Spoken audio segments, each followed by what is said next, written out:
Isang araw, isang santo, may maligayang pagdating sa channel na nagbibigay pugay sa mga lalaki at babae na nagmarka sa kasaysayan ng simbahan sa buong panahon. Ngayon, 18 ng Abril, ipinagdiriwang natin si San Galdino. Kamusta?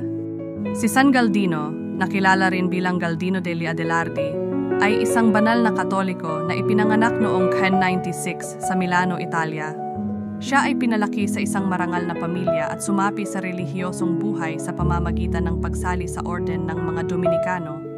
Kilala si San Galdino sa kanyang kabanalan, debosyon at misyonerong pagsisikap. Kinikilala siya sa kanyang pagtatapat sa panalangin, pangangaral at paglilingkod sa mga dukha at may sakit.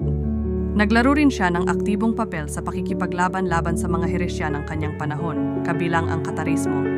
Ang kwento ni San Galdino ay nabansag ng kanyang martiryo. Habang ipinapangaral ang ebanghelyo at ipinagtatanggol ang katolikong pananampalataya sa Trebisonda sa kasalukuyang Turkiya, siya ay nahuli ng mga heretiko at sinunog sa patibong noong Abril 18, 1174. Ang kanyang matapang na kamatayan ay nagpalakas ng pananampalataya ng mga tapat at agad na niluwalhati bilang martir ng pananampalataya. Narito ang isang dasal kay San Galdino.